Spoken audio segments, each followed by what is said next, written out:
Hi, I'm Feroz Khan, and welcome to Drag and Drop Low Code Unplugged, the podcast where we explore the game changing impact of low code in software development. Join me in insightful conversations with IT leaders and passionate low code enthusiasts who are at the forefront of this digital evolution. Together, we'll explore how early adoption of low code is giving businesses a competitive edge on a global scale.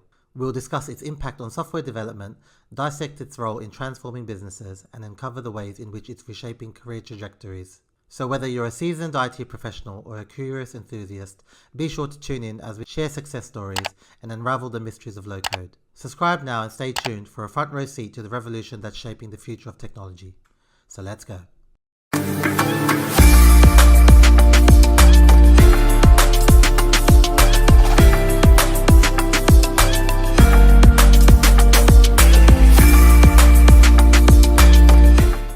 Hi Laura, how are you? Good morning. I'm doing well. Thank you so much for your time today. It's great to see you. Yeah, I appreciate you taking the time to be a guest. I know we've been talking for a while, so it's nice to have you on and get you to share a bit more about yourself and your views. Well, thank you. Thank you for everything you're doing for the industry. It's always delightful to see you speaking with so many people across so many different industries and companies and backgrounds. It's been very insightful and helpful. Appreciate it. It'd be good to start with, anyone who doesn't know who you are, a bit about your background, who you are, where you're from. Sure. So I'm Laura Hopkinson. I currently work at OutSystems as a senior partner alliance leader, focused on the federal government here in the United States. I'm also focused on working with some of the largest SIs in the world that also have large federal business practices. As far as my background goes, I'm a bit unique. I'm someone who studied agriculture science at Cal Poly San Luis Obispo, was recruited by the federal government, spent a little less than a decade with the Department of Defense and Department of the Air Force, and then transitioned out of being a federal employee to working at various different high-tech startups selling into the federal government. So the last 22 years or so have been spent really innovating and transforming the government's digital experiences they're offering both internally and externally, both on the armed forces side, the civilian side, and the US citizen facing side. And how was that transition for you, kind of, moving out and kind of now selling to these, government agencies and, how did you find that transition? At first, it was a big shock. Went from saying yes, sir, yes, ma'am, Yeah. to hoverboards in the office and casual Yeah. clothes. So there definitely was a bit of a cultural transition going from the federal government to high-tech startups. But what I realized over time is that so often the mission that the government is focused on can be innovated upon with different technology. So it was an easy transition as far as um, helping them find the right solutions and helping them find the right use cases. They'd already made the decision on how they were going Hmm. to transform. It was just a matter of with what and with whom and how fast. But yeah, there was a little bit of a culture shock anytime you change from industry to industry. Our C-suite here still definitely catches me off guard at times with how many times I say sir. And when obviously you're at OutSystems and you've worked at other businesses before. Prior to working for OutSystems, had you heard of even low code or what low code was? I started to hear about low code about 5 years ago, but I didn't really understand the high value it could provide until probably 3 years ago. Mm. So at first, it was low code, low value was a little bit Yeah. of the industry takeaway whenever I would hear something. Oh, there might be an internal widget someone needs to create or a small workflow application. But it really wasn't until about 3 years ago that I started to truly understand that some of the largest, most complex applications in the world were built upon a low code platform. So I think the industry really shifted its mindset as to what low Mm. code was and what sort of value it provided. Yeah. And how did did you look into OutSystems only when you kind of were getting the job, or were you already kind of aware of OutSystems? I was definitely aware of OutSystems. Having worked with some of the largest federal agencies on the DoD side, they weren't talking about low code for a wartime application use. Of course, that is the case today. They were really talking about more of business operations, internal applications, employee experiences, Mm. citizen-facing experiences with some of those large civilian-facing agencies. that's where I really started to hear it talked about in boardrooms, at large SES government leadership meetings. And as I started to peel back the onion and look at the different layers, it was like, Mm. wow, this is a little bit too good to be true, perhaps. And it was quite an aha moment, I think, for many people within the government and those supporting the government's mission. Yeah. And how did you kind of, become to work for OutSystems? Was it something that you applied for or you were interested and you followed? Yeah, so I was definitely recruited into OutSystems, knowing where we were headed, wanting to build out that large federal business practice. They sought me out, which was always a great honor to have an organization with Us. 20 plus years experience in this space to think of me. I was quite humbled by that. But I think overall, what I started to see as the word of mouth spreads and you talk with folks, there was a lot of out of the box solutions that fall under low Mm. code, right? Certain more of a COTS solution that was fairly common and fairly standardized as far as the tech stack that government leaders were going to purchase. But when I really started to understand that OutSystems was almost as if you're handing flour to a baker and saying, make whatever your Yeah. pleasure. I think that was where I started to get extremely excited to think of the hundreds of federal employees and the thousands of federal leaders that for the last decade have been trying to build a very custom application with very little talent and very little budget and no time, to think that there actually might be a solution out there to solve their need, uh, was the most exciting moment, probably one of the top five exciting moments of my career. Wow, wow. And can you dive a bit deeper into kind of, what, from your role, what are you trying to achieve at OutSystems? Yeah, so in general, I think a lot of people that aren't close to the United States federal government's way of business, they underestimate just how much innovation needs to occur.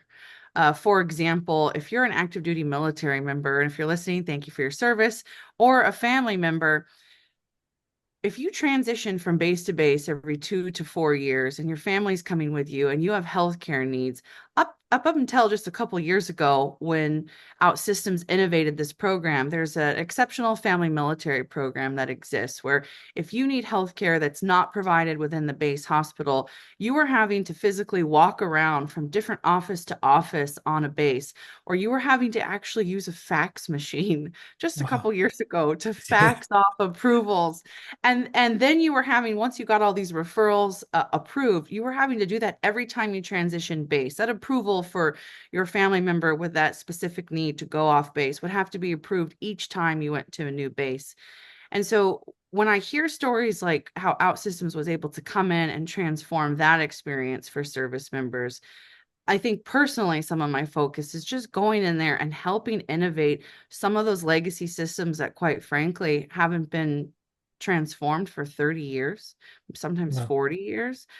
Very manual processes. All of that energy and time typically goes to the war fighting mission. So when it comes to an armed forces service member or family member's experience, that ability to innovate, the dollars they haven't been there.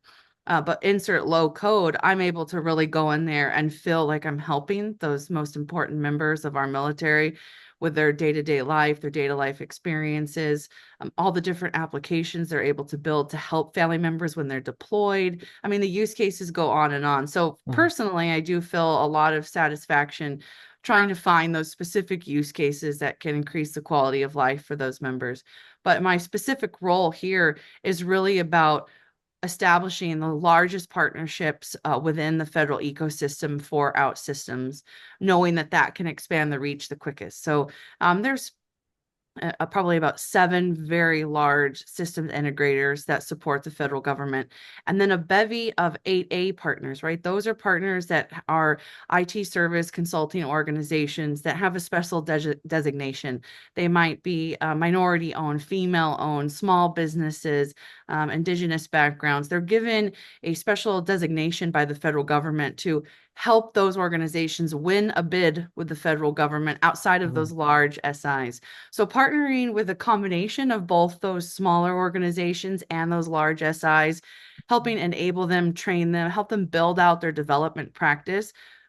You could take any one of those large SIs, for example, and they have 700 low code experts within the organization that are already really become spun up and comfortable with all of our competitors. So coming in there and helping them understand who OutSystems is, where we play in the world of low code providers on that Gartner Magic Quadrant, what makes us different, what makes us unique, how we can work together. I think that's been also something I'm very proud to talk about, is how oftentimes people think it's either or, right? It has to be OutSystems or one of our competitors, Mm. when quite frankly, in an ecosystem as large as the federal government, it's oftentimes a bevy of the players you're Yeah. interviewing. Yeah. They're much more our friends than they are our Mm. enemies when Yeah. it comes to this space. We're all helping to innovate at the same time, and we all have our strengths. Yeah.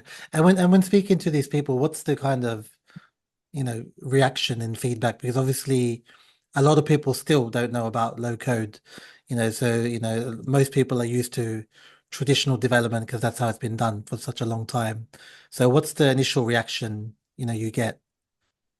Well, even just 2 years ago, I would tell you the answer is very different from 2 years ago versus today, right? Mm. 2 years ago, it was what's low code? Why does this matter? Yeah. How is this important? How is this different?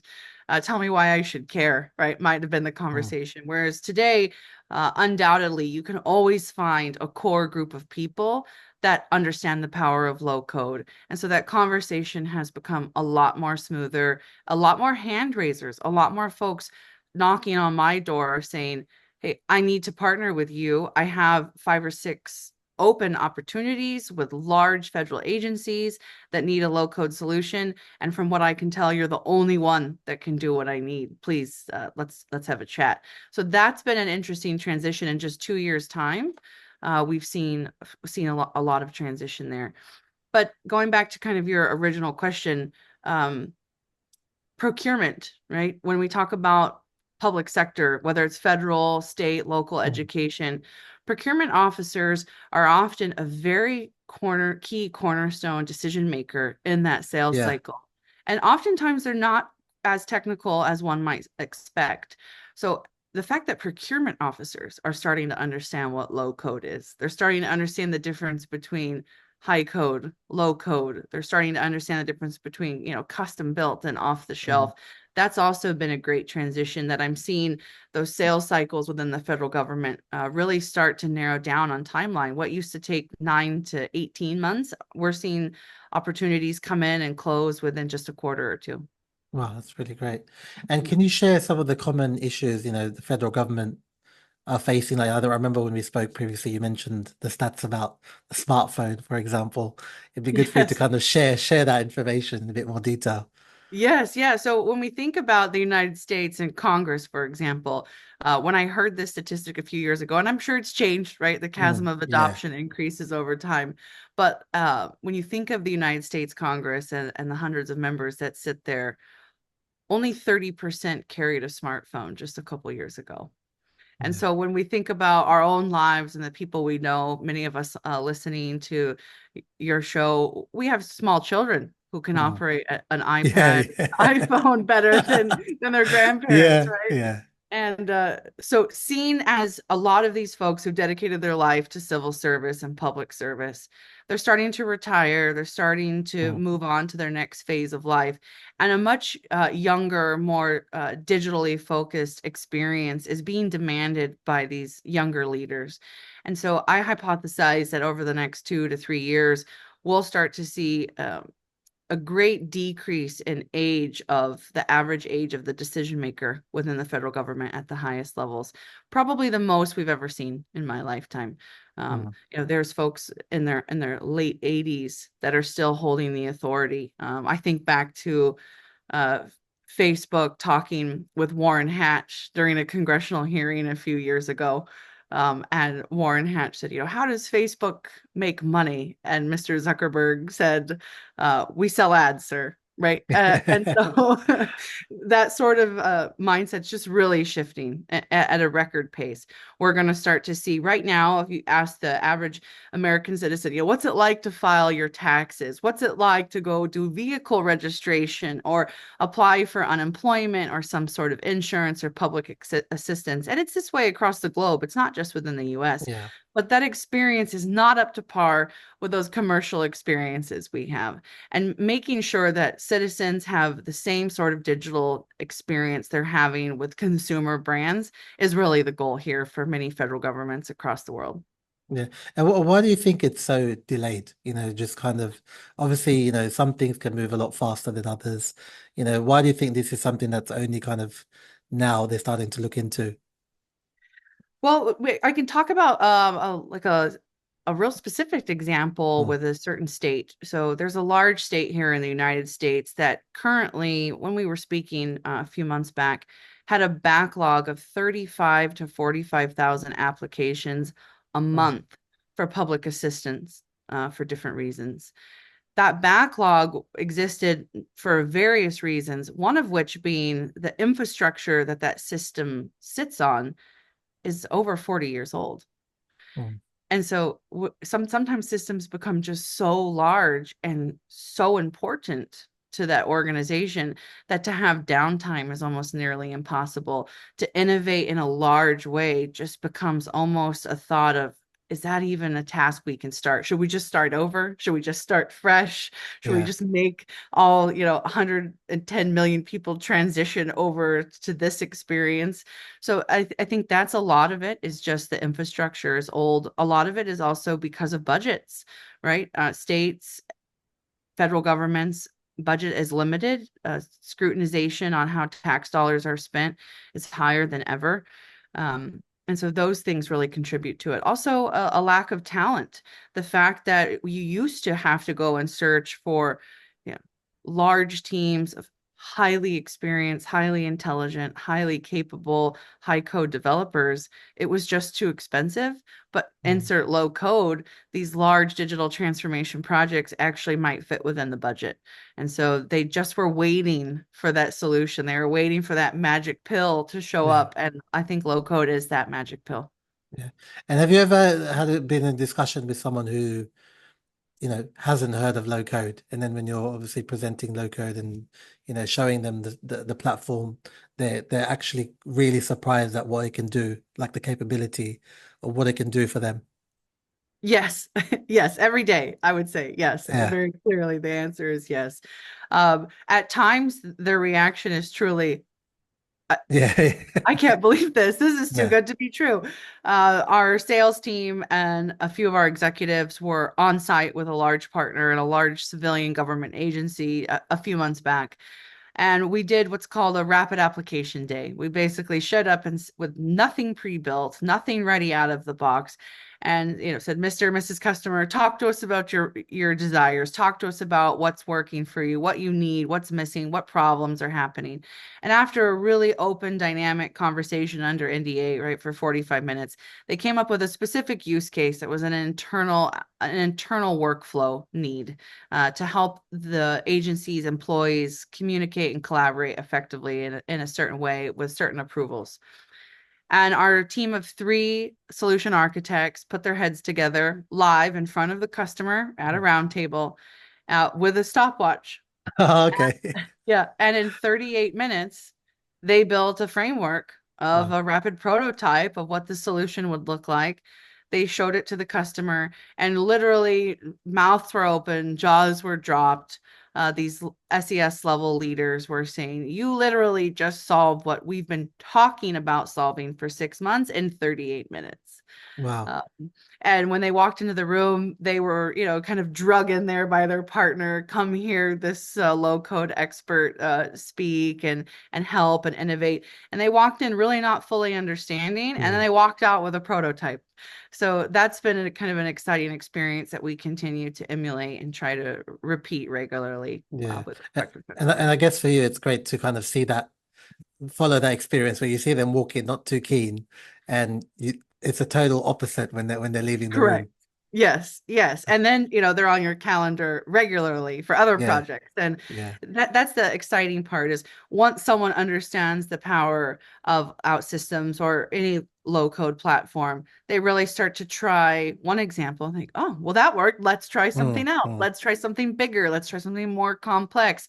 And within just a few iterations, they really start to sit there with their expertise they have within that agency and think of massive transformation that can be done. So I think as these leaders that have already adopted low code continue to innovate and continue to push what low code can do for them, we'll start to see some exciting examples. And then insert AI into the picture, not only our own built-in solution, but integrating with the other large AIs that exist.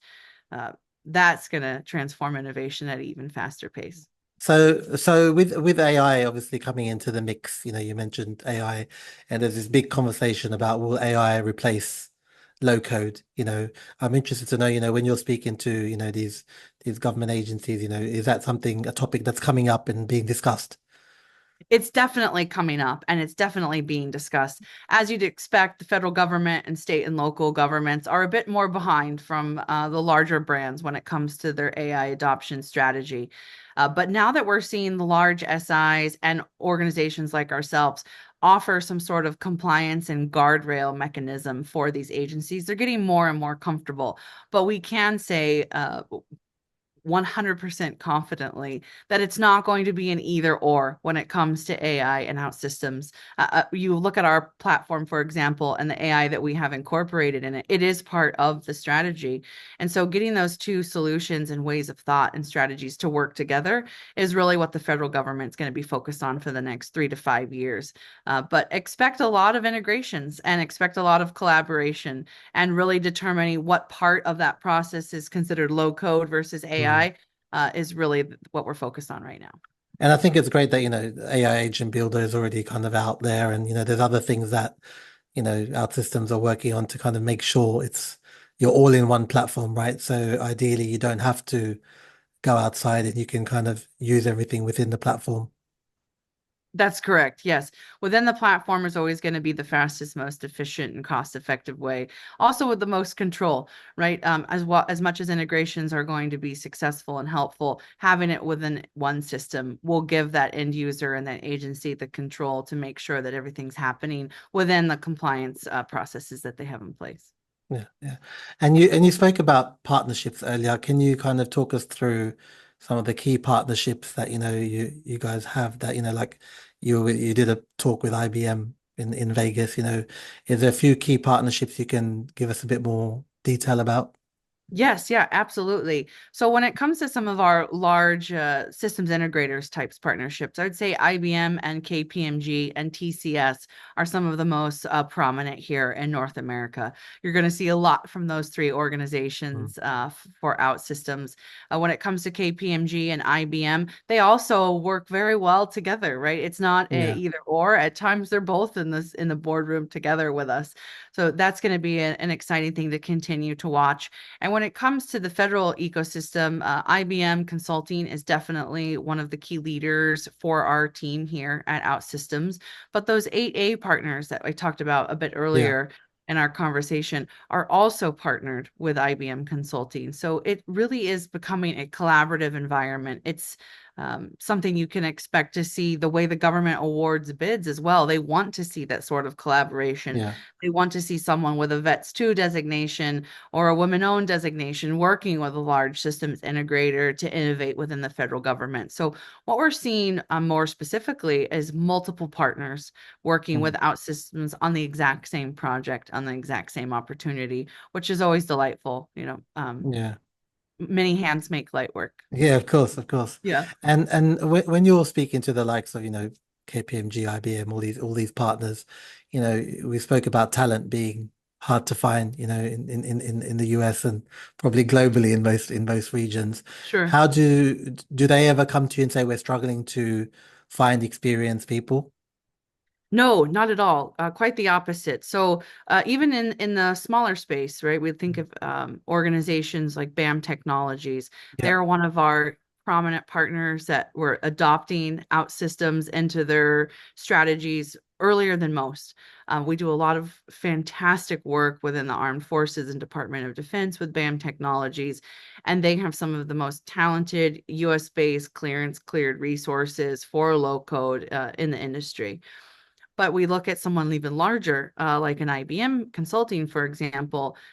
They've made a lot of acquisitions over the last few years mm, of specifically low code focused organizations. So they have thousands of highly certified low-code developers within their organization, not only on OutSystems, but on some of our competitors as well. So we're not seeing a shortage of talent there, no. And because low code definitely doesn't require as large of a bench for a project as high code, they're also able to do more with the Yeah. current bench that they have. So yeah, speaking, about the future, obviously you're doing all these things to kind of, get the projects out and, do all these projects for, government agencies. Is there anything, we can look forward to in the future that you're working on that you can share, that, people can look forward to? So things most exciting to look forward to, I would say if you're living in the United States of America or doing business with the United States of America, expect to see a lot of citizen-facing applications innovated over the next 12 to 15 months in ways that every single taxpayer would delight about. The TurboTax type experience that's being offered, that will probably transition with low code into every other citizen-facing experience that the federal government offers. So I'm most excited to see the application experience for folks reaching out to the federal government, whether it be for employment or assistance or some sort of tax experience to really transform. I'm definitely expecting to see a lot of the healthcare experiences offered by the federal government to transform, and even more on the business side of the house, right? Many of us operate organizations that are doing business with the federal government. That procurement process will also be transformed. RFIs, RFPs, RFQs, it's really hasn't transformed digitally for about 12 years. So it's time for more innovation, and low code is really going to be at the center of that innovation. It's exciting that, there's all these things to look forward to. And then obviously you being a part of it when it's done, it's kind of, you were part of that process, right? So it's really kind of, I think, for someone in your type of role to see it out from beginning to end is quite an achievement. Yes, absolutely. And, the world needs to be a safer, more peaceful place. And Yeah, working together with the federal government, both on the DoD side of the house as well as the civilian side of the house, we're seeing low code application across all demographics. amazing. Well, I appreciate you taking the time. It was great to speak to you and, hear all the things you're doing, within the federal projects. And, I think it'd be great to definitely speak again in the future, and see kind of where things have evolved and where they've moved to and kind of other exciting things, further along down the process. Well, no, thank you. I'm grateful for you and the fact that you're able to connect so many of the top talent with the top organizations that are looking to build out that bench of low code experts is also really exciting. So thank you for everything you're doing for the Appreciate industry. it. Appreciate Appreciate it. you. Thanks, Laura. Thank you. Thank you for listening to today's episode, which is brought to you by iTrack. We are a leading staffing firm that solely specializes in supplying both contract and permanent low-code professionals to organizations globally. Navigating the niche landscape of the low-code market requires the best talent, and we recognize its critical importance for our clients.